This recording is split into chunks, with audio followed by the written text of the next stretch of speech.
Welcome into the Bear Squad Show. I'm Joe George, post-game host, and Caleb Williams, he's got wild plays, he's got bad plays, but can that work for the Bears the remainder of the season? Hey guys, Taylor Dahl here of Making Monsters. We didn't get the fourth quarter comeback that we wanted. Some good stuff, some bad stuff. Let's talk about all of it about that Bears-Packers game. And I'm Lauren Cox from Locked On Bears. We thought the Bears were getting healthier, but it still doesn't feel like we're getting all of Jaylon Johnson and none of Kyler Gordon right now. Bear down, Chicago. It's the Bears Squad. Everything Chicago Bears, every week. Covering all the big hits and game-changing plays from the Windy City.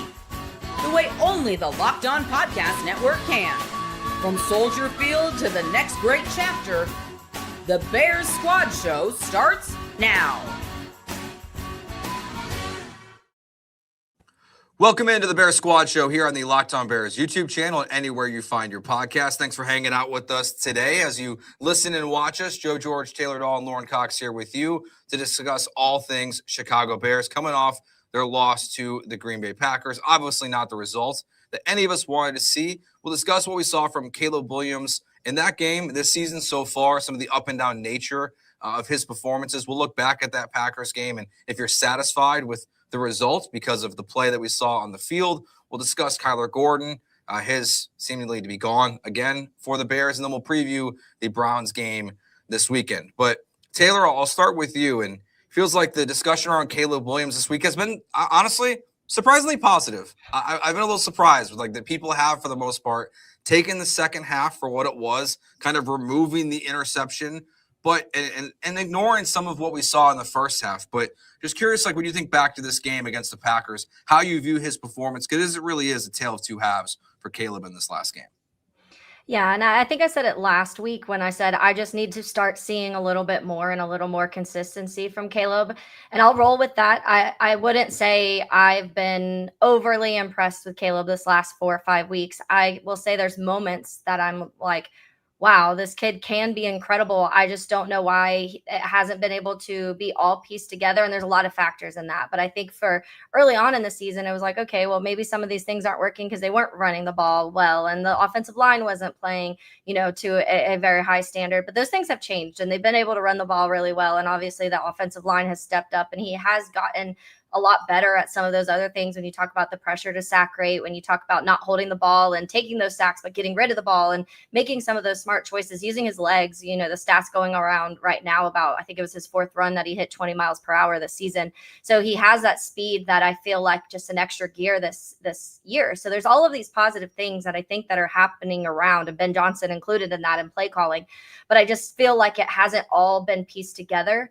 It's this big puzzle that I feel like is kind of, there's a couple pieces that you're missing and you're trying to find right now. And I think they're there. They're just maybe stuck in the box. I don't know how else to describe it in the sense of that. But if you just told somebody to watch the second half of that game, they'd be like, wow, this has to be one of the better quarterbacks in the NFL. If you ask them to watch the first half of that game, they'd say this has to be one of the worst quarterbacks in the NFL. And that has to start to stabilize a little bit. I think that there's moments, and you talk about the Zacchaeus touchdown where those things happen and you're like, I don't understand why that hasn't grown a little bit more consistently. Some of the decision-making, some of the accuracy, you're still seeing some balls sail over guys' heads. But we've talked about it the last couple of weeks in other senses of there has been some drops. There has been, for whatever reason, guys are slipping all over the place. It happened in Philly and it happened this last week against Green Bay. Our players are falling all over the place, and I'm not really quite sure what exactly that is. And I'm not saying it's like NFL rigged, but it just looks weird when Cole Kmet's constantly falling over and other receivers are falling over. But the accuracy, I would like to see one game, down this final stretch. I just want to see one where you're seeing, not even asking for 4 quarters, 3. Give me 3 quarters where I'm like, that is Caleb Williams football. And you really feel like beyond the end, the second half of games and third downs, he's great on third downs. If we had a third down every single play, we'd win every game. But it's not like that. And also sometimes you want to get out of those earlier downs, first and second downs, and you want to be able to convert some of those early so you're not constantly in the position for Caleb to have to maybe make these impossible throws that he's asked to make all the time. So I just think that word consistency is going to be used over and over again. But I'd be lying if I didn't say I'd want to see a little bit more from him through this amount of time. Yeah, I think part of it comes back to the same the same context of conversation we've had all the time about like it's about where your expectations are, right? And us wanting to hold Caleb to a higher standard of, hey, number 1 overall pick, Ben Johnson's offense, weapons, offensive line improvements. Like we want to see better from Caleb Williams. That I don't think he's been like a big picture. He's not been a bad quarterback per se, just not up to the level that we want to see him aspire to. And I feel like we're seeing him kind of plateau a little bit in these last few weeks, where like in each game you see about between 5 to 7 inaccurate throws, where he'll overthrow a handful, he'll underthrow a couple, he'll put a couple out in front, and then you're seeing a handful of throwaways, a drop pass here or there, a miscommunication for a receiver, but like consistently he's been about the same amount of quote unquote accurate on the actual aimed throws he's taking out. He's missing about the same number of throws due to accuracy issues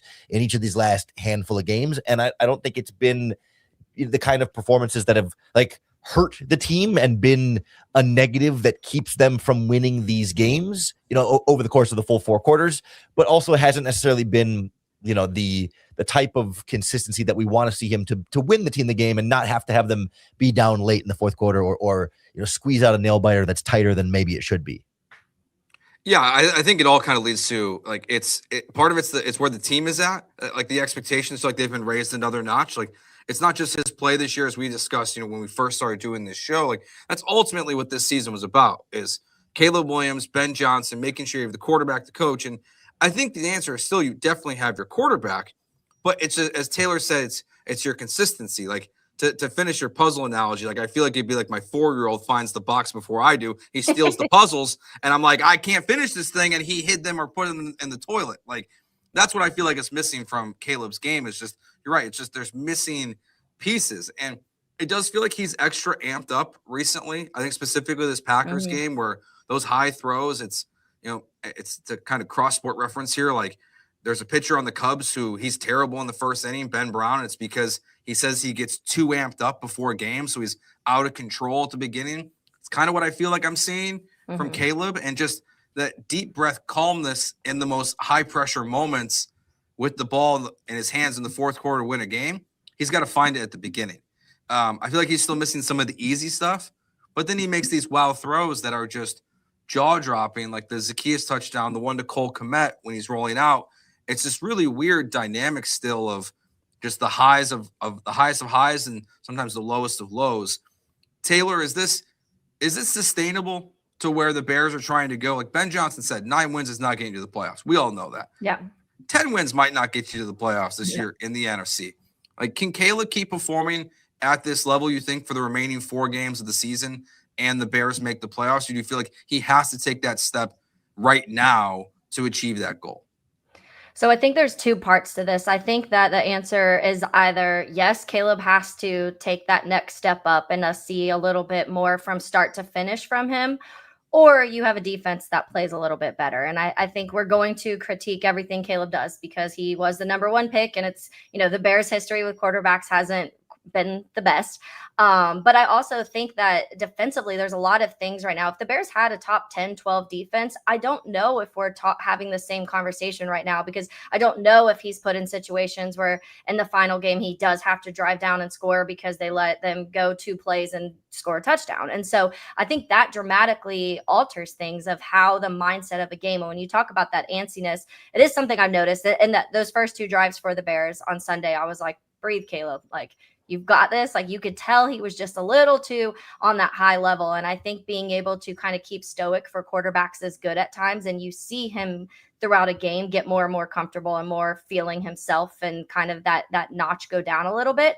It would help if, the defense doesn't allow the back-to-back touchdowns in the 2nd quarter, and you're not having to push things a little bit heavier in the second half. But unfortunately, that's been the tale of this season. Some of that's injuries. Some of that is just maybe you have 0 pass rush, and there's no way to help that at this point in time. So because of that, because I don't think you numerically have all of a sudden a pass rush that gets going in these last 4 weeks, and you don't all of a sudden have a fully healthy Jaylon Johnson and Kyler Gordon and Tremaine Edmonds and TJ Edwards, because of that, I do think that Caleb Williams Williams has to play a little bit better in this final stretch. You're talking about, yes, it's the Browns who haven't won a lot of football games, but their defense can be really scary at times. And you can see, what the pass rush has done when it comes to some of the guys. And you go to Max Crosby, and Max Crosby didn't have like 10 sacks, but he affected that game in every way possible. And the Bears could scrape it out at the end. But a guy like Myles Garrett's terrifying. And that's one of those players that then can just change the momentum of things with one play.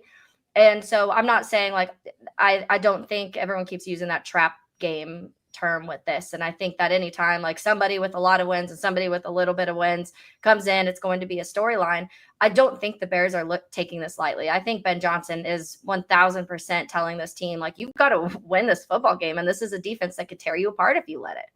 Yeah, I think the defensive quality thing is part of this conversation that like is unspoken, but kind of worth acknowledging too, that like, hey, these last 4 games and really a lot of these next 4 games too are against just better quality defenses. That's going to make it more difficult for Caleb, and they make it difficult for a lot of quarterbacks. Like the Vikings have been an aggressive top 10 group for a lot of the season. The Steelers have had a little bit more ups and downs, but the Eagles have had a good defense even as their offense has struggled, and Green Bay's defense has been, one of the better groups in football too. So like it can be both things that, hey, Caleb needs to be better, and also like the opponents are making it harder on him. And that's part of this equation too, that doesn't excuse like, oh, well, then he's allowed to throw an interception on the last play because the defense is good. No, you want him to rise up to that, but it is a factor. It's not just like, oh, why all of a sudden is Caleb Williams missing more or, not having as many big plays or whatever. It's like, well, the defense gets paid a lot of money too. Mm-hmm. Yeah, and we'll get more into the Browns, but as Taylor, you mentioned trap game, like you just lost to the Packers, and the Packers lost to the Browns this year. Like, it's been a crazy NFL season. This NFL season is absurd. Like the fact that the Lions are 8-5 and the first team out of the playoffs, the Bears went from the 1 seed to the 7 seed in one game. Like there's a lot. There's 4 games left. Philip Rivers just got signed today. Yeah, welcome back, Philip Rivers, 44 years old. He's got grandkids. He's one of Ben Johnson, one of the 12 coaches he's older than in the NFL, which is absurd. But Lauren, when we did the post-game show, we talked about the opening drives, like the first 15 and the last play of the game, and it felt like both those moments were going to be heavily criticized. So, Lauren, when you rewatch the all 22, what did you see from those first 2 possessions from not just Caleb, but from the offense in general, and then also on that last play of the game?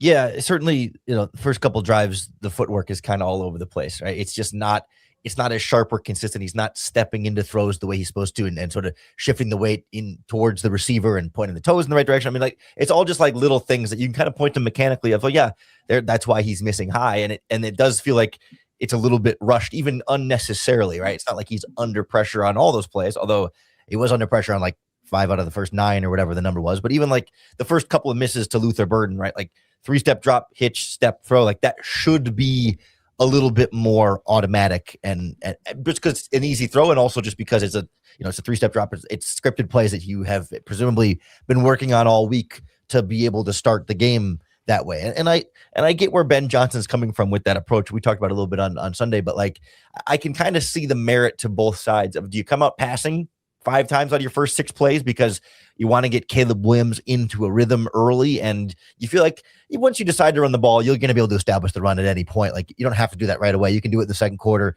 and still get a good running game going whenever you want to. So what might as well start throwing just to try and grease the wheels for him as early as you can. But I can also see the alternative of saying, well, no, maybe you should start with running the ball early to just slow things down for Caleb a little bit and take some of that pressure off right away, so that once he does throw, maybe he isn't getting as antsy, but then it takes longer for him to be able to get into a rhythm because he's not attempting those passes as early in the game. So I can kind of see the merit of both sides, and Ben Johnson's vocally made it clear, like, no, they want Caleb throwing early to try and get him into rhythm. That's the strategy right now. And I am still going to give Ben Johnson the benefit of the doubt that he knows better than we do what Caleb needs, even though it can be easy to sit here and say, oh, maybe you should try it the other way. But I mean, they did that earlier in the season, and wasn't like they were unlocking masterful Caleb Williams all the time either. So it might not be a perfect solution on either end. Yeah, I think, and even going back, I mean, you look at Jordan Love in that first quarter too. He was 6 for 10, 59 yards, an interception, and a punt. That's what the Packers did in that first quarter. So comparably, neither quarterback was playing how you would expect coming out of that. And I think there's I think this rivalry is just a different level. And you saw some of these guys early on feed onto it. I mean, like, a round of applause for Luther Burden to just diving straight head first into the Bears-Packers rivalry, because he did. But I do think it took both quarterbacks a little bit of time to settle down. The difference was Jordan Love did it a little bit quicker. And if a half a quarter sooner, we would have seen that footwork settle in and some of the mechanical things kind of relax a little bit on Caleb. And maybe you do start leaning into the run a little bit more, a little sooner. And like you said, Lauren, I mean, I trust Ben Johnson still to this point of knowing what's best for the team as a whole, what's best for Caleb Williams. But there's a lot of what ifs in that. But that half a quarter difference could change this game. And I do think that the biggest thing that I noticed watching this are just those big plays that were allowed, with Jordan Love. Some of them when it was just like 27 yards here and 45, some of those are those yak yards, but still those big plays have killed the Bears defense all season long. And some of that's just because we have no pass rush whatsoever. So any quarterback getting 5, 6, 7 seconds to go through their reads and figure all that out is going to have a pretty easy day. And the defense made it look like it was going to be difficult for Jordan Love in that first quarter, but then they figured things out, and Jordan Love was really good against the blitz, and that's all that they can kind of do right now and manufacturing pressures. And so it all kind of fell apart. But I do think that if you just took that first quarter, when you're talking about those scripted plays and how things kind of started flowing, both quarterbacks struggled in the first quarter. Like I said, Jordan Love just kind of settled in a little bit earlier than Caleb. And to me, that was the game. All right. Frustrated, satisfied? How you feeling a couple days removed from the Bears-Packers game? Let's get into that next year on the Bears Squad Show. The Bears Squad Show is brought to you by our friends at FanDuel Sportsbook. NFL Sundays move fast. We certainly saw that with Bears Packers on Sunday. When one big play and suddenly everything feels different. And that's what makes live betting with FanDuel so exciting, because you're not just watching the game, you're reacting to it in real time. With FanDuel, you can place bets as the action unfolds. Every drive, every momentum swing, every highlight moment. And live betting is at its best when that game starts to shift. The quarterback gets hot, a defense tightens up, or the momentum flips after a big turnover.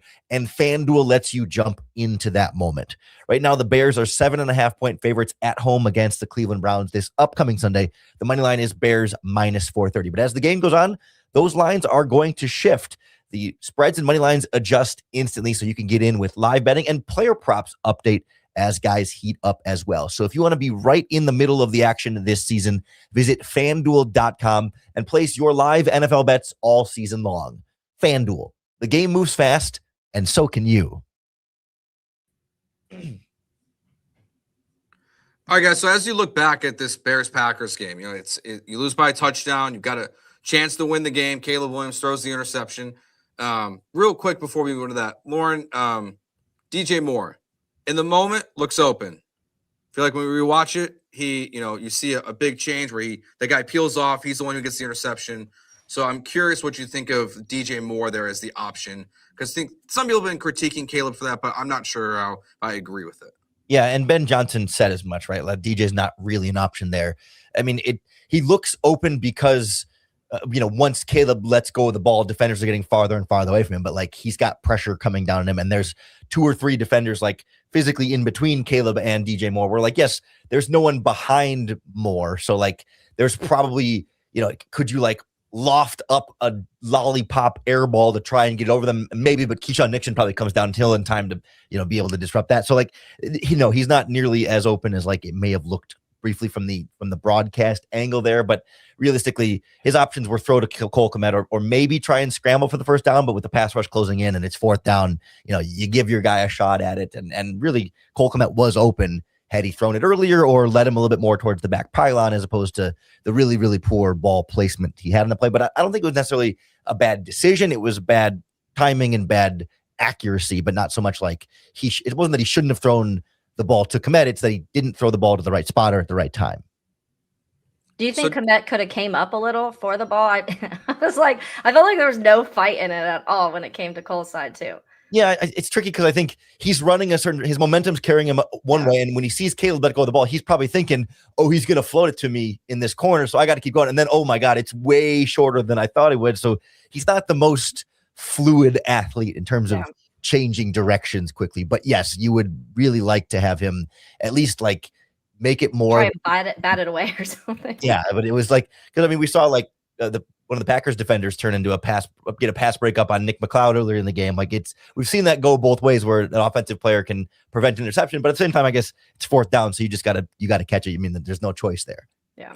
So Taylor, now a few days removed from the game, how are you feeling about it now? Because again, I'm a little surprised that the tone, it seems, from Bears fans and media is generally positive, but like you still lost to the Packers in heartbreaking fashion. It's just you threw an interception. It's not Aaron Rodgers throwing a Hail Mary. So how do you feel a couple days removed about the Bears' performance and the outcome of the game on Sunday? So part of this is because, Joe, and you've said it a few times even on this show today, about the standard has become a little higher, and that's for myself also. So I think I still feel upset because I think that the Bears could have won that game. I think there were multiple opportunities, and yeah, we're going to critique everything Caleb does, but let's go back to the defense. Feel free to stop Josh Jacobs on the run, on the third down run. Like, feel free. There's 3 defenders right there in the area, and I just feel like there were so many of those little moments that could have shifted the game a little bit. You do have the ball driving down. This is what Caleb Williams has done all year, but it's the Green Bay Packers, and everything's different against the Green Bay Packers, especially at Lambeau. But that game in previous years, I think would have spiraled out of control after the second quarter. And that's one thing that I think, if I can take any positives away, the Bears didn't let that happen. The Bears overall, defensively and offensively, everybody coming back from after halftime, I think all believed they could go out and win that game. And there's been other years where after halftime, it would have just been a disaster, and the final score would have ended up being like 42-17, and it would have just been, we would have been crying today. And so the positive is it didn't turn into that. The negative is I think that I have a higher standard now. I think that with the right coach and what they've done offensively, and I know there's still a lot of other things that you need to fix offensively. Third down, they were great during this game, during third down. Penalties were less this game. These are some of the things that we've been asking to get better. It just wasn't quite good enough to beat the Packers at home. And I think that for normal teams, they win that football game. For the Bears and Packers rivalry, there's just that little extra something that prevents certain things from happening. And I think that down the stretch, when you really needed it, it didn't happen. I've calmed. Sunday, I was very furious, and more so because I had Packers fans immediately texting me. But I just think that it's not a bad thing that I'm still a little upset, because that just means I believe in this team more than I had in previous years. So I think that's the positive thing. But I do think this team is, and we've said this, I think, all year, a year away from where I feel super confident that they can go on and win several playoff games or something like that. I think especially defensively, and then some of the mishaps offensively, there's still some room to grow. But I mean, you look league wide at the rankings that all the various people have, they still have the Bears in like the top 10, 12, almost every single one. Some of them still at like 8 or 9. So they look at that game and say, dang, maybe the Bears are better than we thought, because down the stretch, they had the chance to win that football game. And it was one bad throw away from tying it. Joe, you used the word satisfying, and I don't think that a loss to the Packers can ever be called satisfying. But like, I think what was satisfying about the game, and that I think encapsulates as well, is like I talked to Locked On Packers host Peter Bukowski not long after that game, and the size of the sweat under his arms and his as big as they've been for a Bears-Packers game. He's not an overly sweaty guy as far as I know, but like that game had him nervous. And I think that's a microcosm of Packers fans everywhere, of like, oh, like, I think when the Bears beat the Packers in Lambeau last year, there was a lot of denial from Packers fans, and probably for valid reasons, of like, okay, Packers maybe weren't trying as much and they had injuries and whatever, week 18, like we don't need to rehash that argument, but like Packers fans were pretty collectively saying that game doesn't count, not really scared by that one because the Bears were kind of a fluke team. But like, this was a very real of like, oh no, these Bears are actually good. Like, this team is actually scary. And like, yes, the Packers won, but they don't feel great about the win. That this is no longer the big brother, little brother rivalry. I mean, it still is because the Packers won, but like the age gap in the brother rivalry has shrunken drastically. And now all of a sudden, Packers fans are going to go in the rematch not nearly as confident in a Packers victory as they may have been going into the first game at home as a 7-point favorite. And to be fair, they won by 7, but like, this was as much of a coin toss result that I think the next game is going to feel like it's a coin toss game again. And that's scary for Packers fans that they're not used to. And maybe we're not used to feeling on this end of it either. Yeah, I do feel like for the first time since, I don't know, honestly, I don't even know when. Because, like, even, like, when Mitch and them had, like, the big lead and then Aaron Rodgers came back, like, that doesn't feel like how this game felt. It does feel like this is like, okay, the Bears are, we talked about on Sunday, they proved they belonged, at least like in the top group of the NFL teams in the NFC. It doesn't mean they're going on a playoff run. And again, they might not even make the playoffs this year with how hard their schedule is and how challenging it is to make it in the NFC. But they showed that they belonged. And that's where that is a little satisfying. Because, yeah, you're probably right, Lauren. It's probably not a great word to use in a loss. But like they did show that they belonged on the same field. And I think to your point, Taylor, is a great one that in previous years, the Bears probably get run off the field in the second half. And they were able to get it together. And I think that's a testament to Ben Johnson, Dennis Allen, the adjustments they made in the second half. And that to me is the bigger picture of this game is you still got the right coach who just he keeps the trains on the tracks. Mm-hmm. And that just didn't happen before.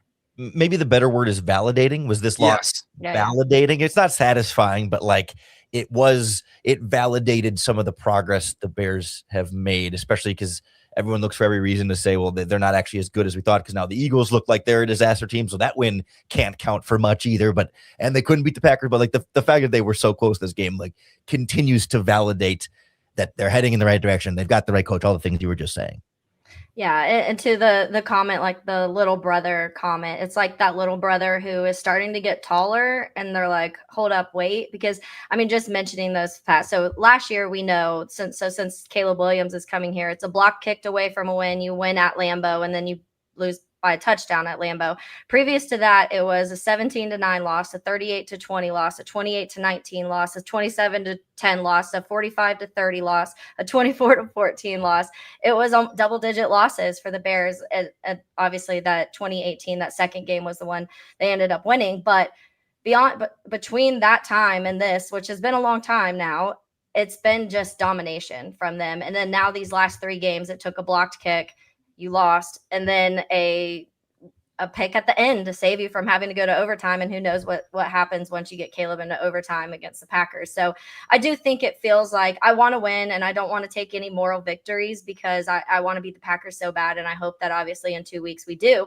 But I do think that there's some positives when you can take out of this, just in the sense of the direction that this organization is going and the way that it feels like things have really started to turn, like pages have started to be turned rather than just like, oh, that was a fluke of a win and it's not going to happen again. Or if you, whatever, the next game, we're going to lose by 3 touchdowns because it's not going to be. I don't feel that. I feel like we can level up this year, and that's with the bad defense. That's why I want to keep emphasizing, like, this defense has not played very good football. They get a lot of takeaways, and that's about it. Everything else, they're statistically one of the worst in the NFL, and you're still playing toe-to-toe with every team in the NFL right now. Lauren, is there anything else from the game on Sunday when you rewatched it that really stood out to you? Yeah, I came away a lot more disappointed with Dennis Allen the second time through, just because it felt like I didn't see enough types of adjustments on defense. That it felt like a lot of times the Packers, when they were stopped, they were stopping themselves with a penalty or a missed Jordan Love throw, and that every other drive they were pretty well cooking. And it wasn't like, there was the big play by the Bears defense that slowed him down. Like particularly when they blitzed Jordan Love, I don't have a percentage, but it was at least 3/4 of the time they were in man coverage behind that blitz. And that's how they get burned on Christian Watson's slant that goes for a touchdown and a couple of other big plays downfield where it's like, it's not to say that, the solution is you should be zone blitzing every single time, but it was like the vast majority of the blitzes were all cover one, or sometimes cover zero, just straight man coverage across the board. And after getting burned once or twice by it, I would think there would be more of a like, hey, we got to mix this up a little bit more, especially because the blitzes weren't really getting home. The Bears got a higher rate of pressure on 4-man rushes than they did on 5 or 6-man rushes in this game, in some part because Love gets rid of the ball more quickly when they blitz him. And maybe that's part of the design is you want to throw quickly, but when it's man coverage behind it and he throws it quickly and it's a big play, it defeats the purpose of having blitzed in the first place. So like there was no like perfect game plan solution of, Dennis Allen should have just done this and that would have slowed down Jordan Love. But it felt like what they did do never really worked as well as they wanted it to. And I didn't see enough of like trying to adjust off of that to just try something different to see if that might work better. Yeah, it's funny because going back, I actually on my podcast talked to Peter Bukowski, and he was talking about, this was on Thursday, that Jordan Love, he struggles because you see that number like Jordan Love under pressure, but it's more under like natural pressure, like good pass rushing teams when you have that natural pass rush ability and ability to just get pressures without having to blitz.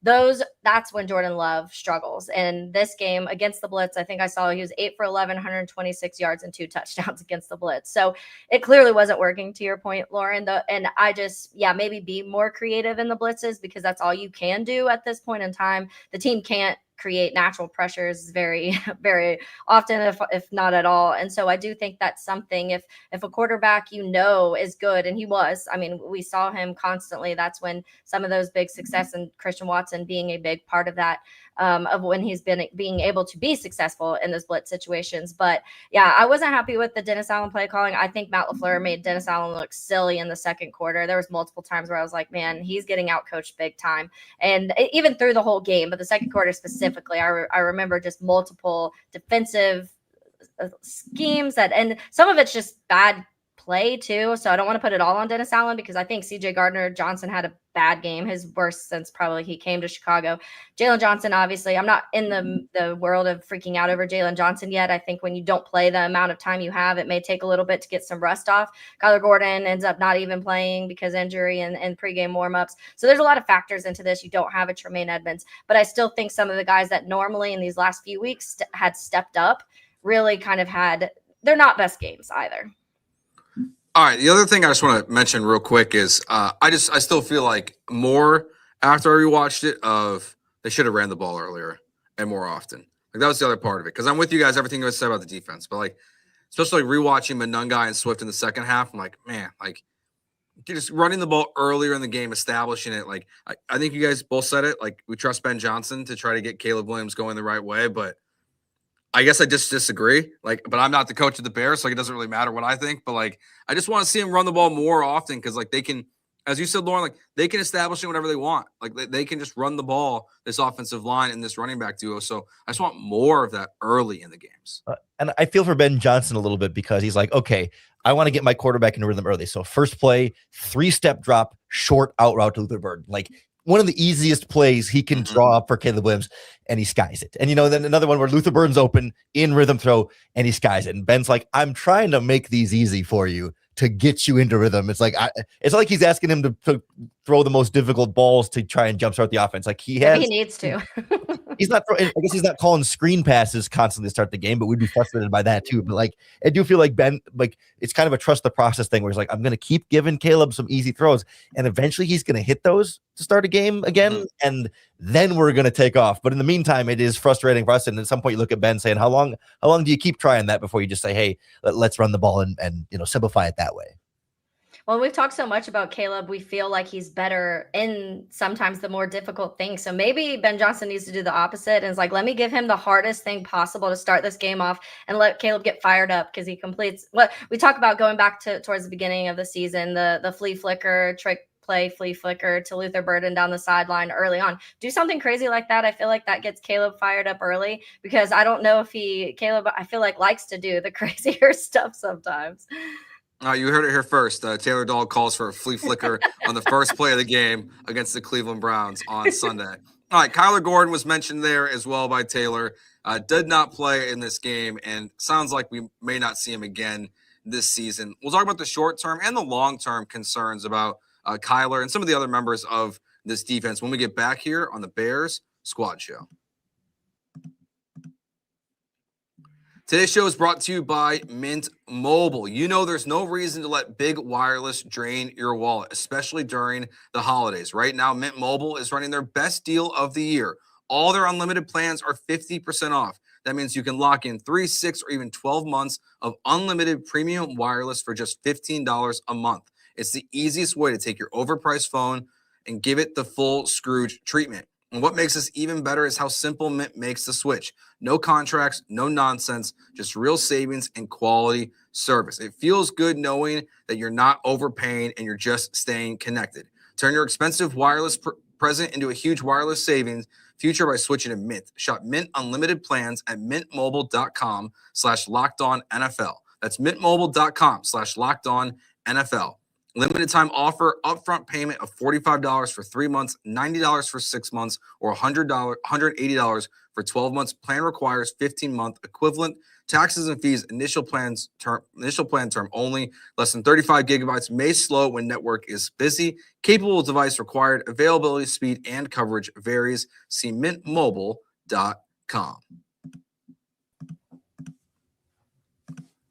So the Kyler Gordon news is not great. It seems based on reports like it's not official he's out for the year, but it doesn't feel like we're going to see Kyler Gordon again this season. Ben Johnson has expressed his frustration, I think fairly, of not getting to spend a lot of time with Kyler because he's been in and out. We haven't seen him actually get hurt, which I think is the strangest part of it. It's all been in practices or before the games. Like it's not like he delivered a big hit or even seeing him just get hurt on the field. So, Lauren, where are you at with Kyler now for the season? And if you have any long-term concerns since he just got paid? Yeah, it's tricky because this is such a common thing with soft tissue injuries where you get one and then as you're recovering from that, you're overcompensating with other muscles, even subconsciously. And then all of a sudden you're warming up before a game and you damage one of those muscles that didn't realize you were even overcompensating with. And so I don't want to kill Kyler Gordon for it too bad because I don't think it necessarily means he's soft or whatever or needs to fight through some of this stuff. But he also has never played a full 16 or 17 game season in his career. He hasn't had as abysmal of an injury history as some of the other Bears past injury prone players, but every year he misses a game or two. But this year has been kind of a little bit more of an outlier there. So I'm not oh no, Ryan Poles has completely screwed up by giving him that contract and what a terrible, terrible decision. I think it's too early to, pull the ripcord on the parachute just yet and say, oh, this is a terrible disaster, but it's certainly been a disaster first year in that. And I really think he could have been a big key to unlocking so much more of Dennis Allen's defense with everything we talked about, him moving around from the slot to safety to outside cornerback, but he hasn't been on the field long enough to really master anything. And it's kind of just as soon as he's back, it's okay, let's get him back used to playing slot corner before we do anything else. And then he never really gets even through that process. So you kind of have to punt on the whole thing. And it's kind of the jury's still out. Yeah, I feel like it's been an unfortunate year defensively for a lot of these guys. And you talk about Kyler Gordon being one of them, Jaylon Johnson, obviously being one of the ones who's missed a lot of the season, TJ Edwards, who's hurt, came back, then got hurt, then now he's back again. We'll see how that looks. Tremaine on IR. It's just been one thing after another. And I part of me, I don't know if they maybe forced some when it comes to Kyler and Jaylon, and Jaylon obviously didn't get re-hurt, but he definitely looked a little slower. He didn't look like he was fully Jaylon Johnson. And so did they rush those guys back because they felt like, hey, these two could change this game and could change that Dennis Allen defense, and maybe they were rushed back a little bit? I don't know. I'm not worried about the Kyler situation totally for the future, but you do have to start looking at some things moving ahead because we've seen Brisker miss a lot of time for injury. We've seen Kyler miss a lot of time for injury. Now Jaylon Johnson, we've seen him miss the defense. And I honestly didn't realize how many patches of time Jaylon had missed until I went back after this most recent one and kind of looked back at his time here in Chicago. Not ever super long periods of time like this year, but it's a game or two here and then a game or two here. And then, I got to miss a game here. And so when you're starting to build a team for the future, which right now at this point, you feel like the offense is starting to get set and there's a lot of building blocks on that side. What felt like that, a young defense, especially in the secondary, is now starting to become a little bit of a concern because there's several guys you have to decide if you want to pay. There's several guys that have dealt with injury. There's several guys whose contracts coming up. And so there's a lot of things for them to figure out defensively. And I think that you do kind of have to pull the injury part into this because you can't keep having games or seasons where you're missing these large chunks of times for the secondary because you can clearly, and yes, you can build depth. We've seen it for other teams who constantly compete, the Niners being one of those. But I saw this stat going around about how the Bears have the most games missed, and it was 240 games, and that's including all of the players that have missed times, how many games they've missed, and it's the most in the NFL this year when it comes to missed from injury. So maybe it's a bad year. We've seen other teams have those years where it's just they can't stay healthy, and for unfortunately, it's been the Bears on the defensive side, but I'm not panicking on Kyler. I do think you maybe have to look at things this offseason, though, because you don't want another situation next year where if a Kyler or a Brisker or a Jaylon go down, you're absolutely terrified of what's behind them. And part of that's, you lost to Terrell Smith too. And that's somebody that you were kind of relying on early on. And so there were other factors into that. But I do think that this offseason, you're going to have to really look into how much you trust these guys to be on the field, because it's affected this defense a lot. Do you feel like, Taylor, they need to look into how they're handling injuries and guys' returns, like from a training staff, doctor standpoint? Because it starts to become a long list of suspicious isn't the right word, questionable, like where individually the Kyler Gordon thing, okay, that happens. Guy pulls his groin warming up for a game, soft tissue stuff, not a big deal. But then like Jaylon Johnson's been hurt multiple times and comes back and doesn't look 100% out there. TJ Edwards is only playing about half the snaps in this game and doesn't look 100% out there. Roma Dunze goes from playing a full game and all of a sudden the foot's a stress fracture that's going to miss almost a month or whatever. And you've got guys like Braxton Jones and Karana Magaji go to an injured reserve as backups not playing in the game. You got 3 practice squad players that are on injured reserve that never appeared in a regular season game, but evidently got hurt bad enough at practice to go on injured reserve. And like any of those individual things in a vacuum, okay, stuff happens, but like starts to build up this case of like, are the Bears doing something? I mean, we're not doctors, but I guess what's your level of concern or trust in the, I don't know if the medical staff, the training staff, where's your fear level there? And I feel like you have to start thinking about it. To your point, it's too many at this point. You go through the preseason too. Austin Booker, he didn't get to play the beginning of the season for it. And so that's another name you thrown in there. I mentioned Terrell Smith. That's another name we didn't even get to see this season. Grady Jarrett, I know on the older side of things, but his injury has lingered the entire season. And if it really has been a problem, then why is he playing? And because you feel like you get thrown out there and then they do re-aggravate whatever it is. And the weird part is like we've kind of had this thing all season where it's like nobody practices any Wednesday. The injury report on every Wednesday is a mile long, and then they're fine on Friday, and then they're re-injured or they don't look 100%. So I do think it's something, I think it's something you have to look at. And like, I'm not a doctor, so I can't go and say specifically, this person, if they didn't do this, then this wouldn't have happened or this would have happened. But to me, when you have this long of a list of players and things that keep happening over and over again, and this is multiple times now where guys have come back from injury in the first game, they're back from injury, they get hurt again. We saw that earlier with TJ Edwards and Kyler, I believe it was. They came back for like one game and then both got hurt again early in the season. And so, there's something there, and whether that's forcing it back too early, whether that's they're not doing the proper work, whether they're getting okayed when maybe they're not really okay, I don't know, because I also don't know the process of exactly of all that, how that goes on a Tuesday, Wednesday, Thursday, Friday of who looks at everything. But there's issues there with the amount of guys that have been injured and re-injured this year. Yeah, and sometimes it's protecting the player from themselves, like really trying to get honest evaluations of where the players are at, like what they're saying, how they're feeling, and then giving them that extra week instead of letting them come back when they're ready. I mean, when Jaylon Johnson got hurt, we were talking mid-December. He came back before that, so for him to look slow and not be ready, it's like, well, that's maybe not surprising because it seems quicker than the timeline we were ever given. But yeah, I think it was TJ Edwards and Jaylon who got hurt in their first games back earlier this season. It's just like, to your point, Lauren, like it just kind of adds up, and it makes you question the return to play process. And I don't think Ben Johnson will change, and I hope it doesn't, because they've needed these practices, but like maybe they practice too hard. Like, as sad as that is in the NFL today, but like feels like everything's happening at practice. It's not even happening in games. It's crazy. And it's worth noting, like I haven't like gone through every injury, but like a lot of these ones that we're talking about have been more like soft tissue related stuff, right? Like we're not seeing some crazy, preponderance of torn ACLs and Achilles or whatever. Like, like the Dio Dengbo type stuff is going to happen to any team, any season. And even like, Shamar Turner's like stuff where it's like on the field, guy goes down funny. Like, I don't know that any of us are going to be like, oh, that's Ben Johnson must be practicing them too hard if that kind of stuff happens. But like, it's the tricky stuff with these kind of like hamstring, foot, tendon type of stuff where, I think TJ Edwards had like 3 different things he's been dealing with this season that like, I can see where you wonder if they're handling it well, but also those are the hardest things to handle, because it's not just like, oh, you have surgery, you repair this, or you wait for the bone to heal there, and then 6 weeks and you're good.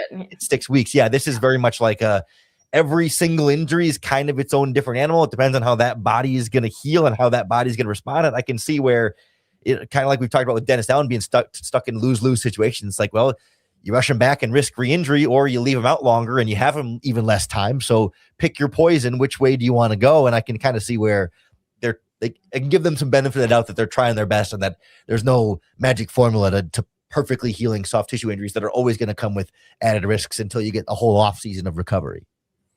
Yeah, I think that's why too with Roma Dunze, I think it's really important that they take their time. You know, you have Luther Burden and Zacchaeus and DJ Moore and Cole Kmet and Colson Loveland. Like, you've got tons of guys that can catch balls. Devin Duvernay, great play against the Packers out of nowhere. So I don't think you can rush back Roma Dunze, and the focus has obviously been primarily on the defense with this, but that to me is a really important one because I think it's better to have Rome back for Week 18 in a winner-go-home game against the Lions and then potentially in the playoffs than it is, frankly, to play against the Cleveland Browns or maybe even against the Green Bay Packers. Like, you have the talent, to your point, on offense, Lauren, where like you can skate by without Rome. So like, that to me is a really important one where it's like, please don't rush him back. Like, you need him healthy as possible that he can be this season for a playoff push. And even with some of the other injured guys, like, I don't know, is having Jaylon Johnson back at 60%, the difference between winning and losing games? Again, like great player, but like at this current level of play from Jaylon Johnson, I'm not sure that it is a difference-making addition there. Like, how much better this version of him is than even Nick McLeod, or that half a game of TJ Edwards. How much better is that for you than DeMarco Jackson and Eamon Ogbongbemiga, who are certainly not as good as a healthy Edwards, but we're kind of getting the job done. Like, it just feels like this, like, on paper, the idea of like, get them back out there because you'd rather have them than not have them. But like, in the version that you have them, I'm not sure how much it's actually moving the needle by having them. And I'd rather sit, as many of these guys as you can. I just still feel like, you got to win a couple more games to ensure your playoff spot. But I think even without them, you're feeling good enough about, like, this is not like every week is a must win. You got to have it right now. So you can afford to be patient with them, knowing that like you said, like week 18 in the playoffs is kind of the bigger picture timeline that that the Bears are never going to admit, because one game at a time, but like you can kind of be smart about it behind the scenes, even if you don't say it out loud. All right, let's take a look at this game coming up this weekend. Shedeur Sanders and the Cleveland Browns versus the Chicago Bears. Myles Garrett chasing down an all-time sack record. He's going to be a problem. We'll get to all of that next year on the Bears Squad Show.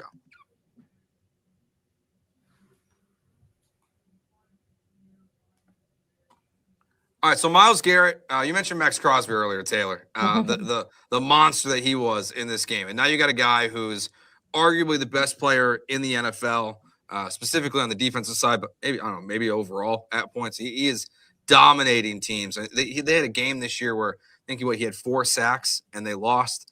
They are just he's doing things that are making life chaotic for every quarterback and offensive coordinator they face. So starting there, Taylor, how are you feeling about the Bears and versus Myles Garrett and what the approach should be this weekend versus him? Yeah, it's funny how much a year changes things, because if this was last year, I'd be like, Caleb's going to get sacked 12 times and this is going to be a mess. I think that even this last week against Micah Parsons, they handled it well. Yes, there were a couple moments. I think he got only sacked once. There are other moments where he had to probably leave the pocket earlier than he wanted. Some throws were, forced a little bit. We've seen several tipped passes from him at the line this season, as in Caleb Williams, and some of that 4. I think Max Crosby had 3 or 4 by himself.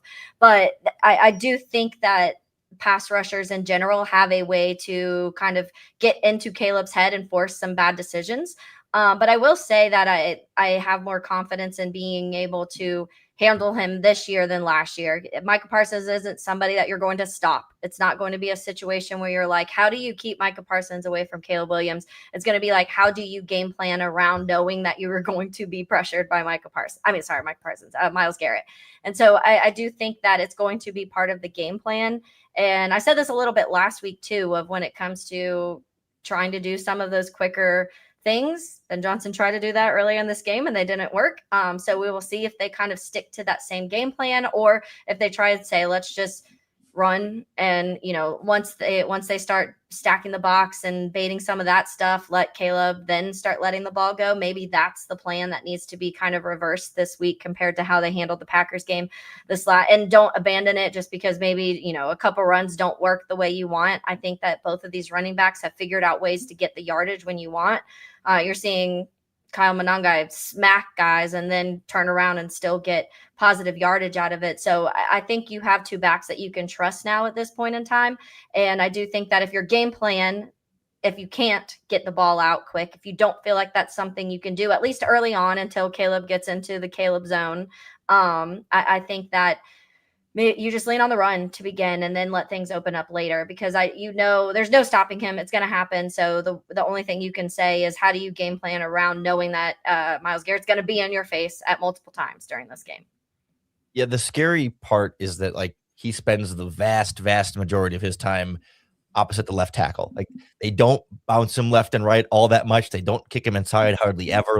Not that he permanently is only at that right edge, but the 90+% of his snaps this season have all been hand in the dirt across from that left tackle. So Ozzy Trapillo, I don't want really, if possible, any passing plays where that is a one-on-one blocking situation, whether it's Joe Tooney sliding over, a tight end chipping, a running back chipping, or the only exception is maybe you run play action and you roll away from Garrett, where technically Trapillo's the only person blocking Garrett, but the whole play is going the opposite direction, so you don't even need to block Myles Garrett. I would expect to see a lot of that, a lot of play action in general, just to try and slow things down there. But I worry even in the running game too, that Trapillo's has been a weaker link run blocking than he has been in pass protection, where he's generally held up pretty reliably there. And so I think you're going to see a lot of runs to that right side and become an even more right-handed offense there. And that I think you're going to see a few plays where you're blown up in the backfield because Myles Garrett is the one that's blowing things up and disrupting in a way that I don't know that you can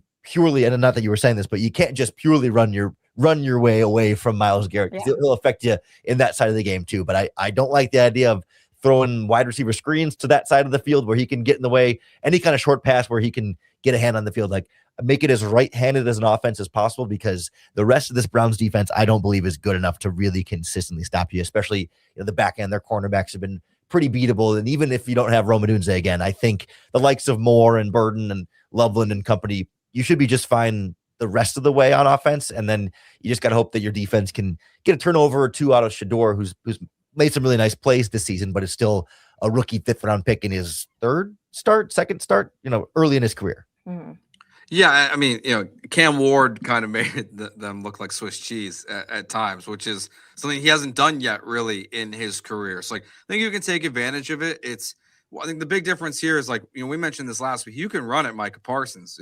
It's not as successful, but as you're saying, Lauren, you also can't totally abandon the left side of the field wherever it's at. So it's going to be an interesting chess match to go from, Micah Parsons to Myles Garrett to Micah Parsons in a 3-week stretch. I don't know if that benefits the Bears, but it feels like to me, as you mentioned, I would say Cole Kmet, Colson Loveland are going to be two really key players in this game, with just slowing down Myles Garrett as much as humanly possible. Now, we're seeing Shador Sanders. It's been a little bumpy at first, but a good game last week until Kevin Stefanski with one of the most mind-blowing calls I've ever seen on a 2-point conversion to try to tie the game. Taylor, what have you seen from what you've seen from Shador Sanders this year, and Quinshon Judkins, who's been really good for the Browns, and just how this Bears defense should match up with the Browns offense? Yeah, Shador, I think that watching the Titans multiple times this season, their defense is one of the worst things I've watched. So I don't take a whole lot into this most recent game from Shador.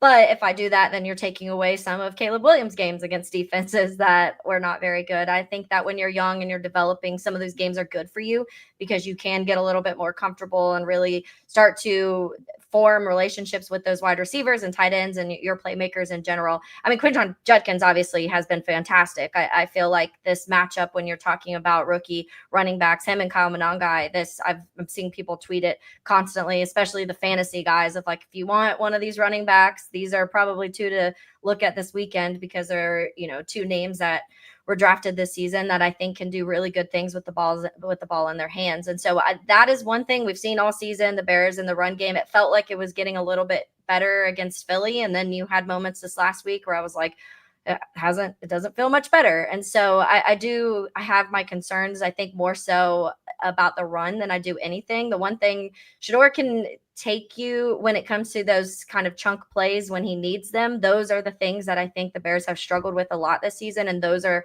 what you need to watch out for, because they're going to be able to run the ball decently. But if you can kind of at least control it to where they're not completely dominating the game on the ground and force Shedeur into some things, I think you can get him to make some bad decisions. But the last thing you want is to let him have that, 20, 30-yard pass behind you that whatever safety blows, whatever coverage or falls over themselves, whatever happens this time, that's when he will start taking off, because that's when Shedeur plays his best football. And so I do think that there's things, I don't want to say shouldn't worry about this offense, because I think every offense in the NFL has things that you can worry about. But I do think that the Bears, it's a good matchup for the Bears defense, even kind of banged up.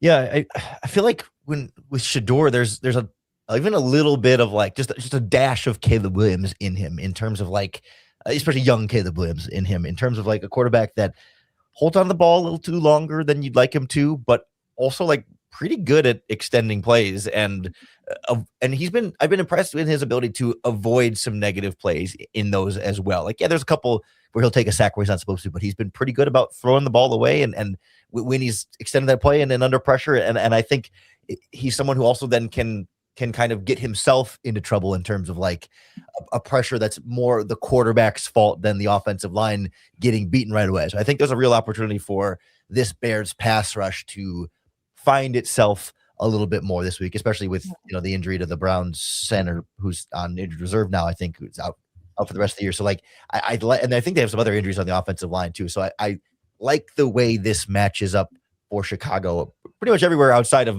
Myles Garrett on the other side. Yeah.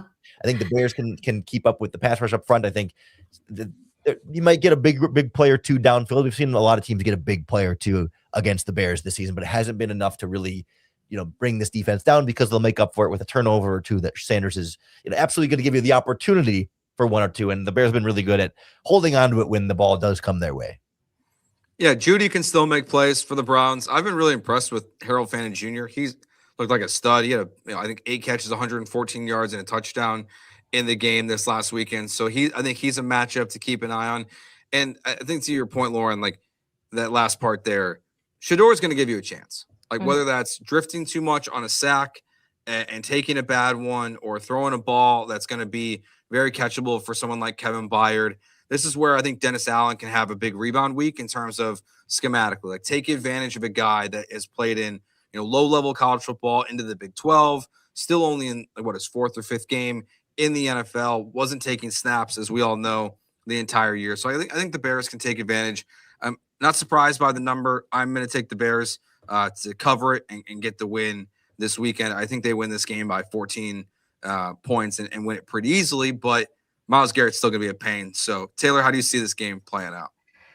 Yeah, I feel similar. I feel like the Bears, they should, to Lauren's point, they pretty much feel like they win every matchup outside of that pass rush. But I do think that when you talk from start to finish, and I feel like it might be one of those games where early on, let's say first half, it's a little closer, it's within like a field goal. But then after that, once we start to see the Bears offense really settle in, you start to wear down the Browns defense a little bit more, some of the other pieces. And then obviously some of that you make Shedeur for some bad decisions, because he is one of those guys, to Lauren's point too. He is Caleb-esque in certain areas. And some of that is that wants to be the superhero in certain situations. And so that you could take advantage of those with quarterbacks who are, kind of get a little antsy in the second half when they're trying to win football games. So I expect a couple takeaways from the Bears against the Browns in this one. I think I think we're going to see him get hit a couple times, but I do think he's also going to be able to escape. And another thing, going back to when it comes to Myles Garrett and Michael Parsons and the two differences, it's funny because I almost feel like it may be a little beneficial knowing that Myles Garrett's almost always on one side, because you can consistently know that, okay, add Chip help, give Ozzie some help. Last week, I feel like every time the Packers defense was on the field, I was like, where's Micah? Where's Micah? And I'm trying to figure out where he is. So I know if I was doing that the whole time, they were doing that the whole time of where exactly he's going to be. And I think you could focus a little bit more on that. But yeah, I'm similar. I think I'd say maybe 10-point game. Bears win by 10 is how I'm feeling. Yeah, 10 feels about right for me too. Like I'm with you. I think there's going to be moments in this game where you're like, this is a little bit closer than I want it to be, or a little bit less easy than I want it to be. But I don't think there's going to be that moment where you're like, oh crap, the Bears might lose this game. But it's just like I would have liked to dominate them a little bit more because Myles Garrett is making a couple plays here or there, or because Shedeur pulls off a big touchdown, right? It's like, oh, okay, there's kind of the one or two big plays that Cleveland's going to get. But like over the course of 4 quarters, the Bears should pretty clearly prove out to be the better team and finish that way on the scoreboard. Did you guys see, by the way, that stat about the last time they played each other, Shedeur and Caleb in college? Because the numbers were insane. So obviously it was USC and Colorado. So Caleb had 403 yards, 6 touchdowns, and a pick. Shedeur had 371 yards, 4 touchdowns, and a pick. There was 95 rushing yards for USC, 193 for Colorado. So it was literally like 4, 5, 6, 7, 8, 9, 10, 1,000 yards in that game with 11 touchdowns. Whew. It would be fun if we got a repeat of that this weekend, but also we'd be stressing out about Dennis Allen. So maybe just the Caleb side of that. And are we supposed to get like wind chills in the -10 for this game? I'm expecting Ben Johnson slows the game down, runs the ball quite a bit, and maybe it's a little bit of a lower scoring thing that, it's, whatever, 17-7 type of final score, not a 27-17 kind of thing. Yeah, it feels like last year Bears caught a little bit of a break with their outdoor games towards the back end of the season. I don't think that's going to be opposite. Yeah, this year is going to be brutal. It feels like for the remaining games this season, they're mostly all outdoors, except for when they go to San Francisco, of course, to get a nice little breather away from the cold weather. All right, that will do it for this episode of the Bears Squad Show. You can find all of us on social media, and also check us out every single Tuesday night at 6:15. Here with you to talk all things Chicago Bears. You can also catch myself, Lauren Cox, and Adam Sager on Sunday for the Bears post-game squad show as well. That will do it for us. Talk to you guys next week after hopefully the Bears getting back in the win column. Enjoy the rest of your week. Peace.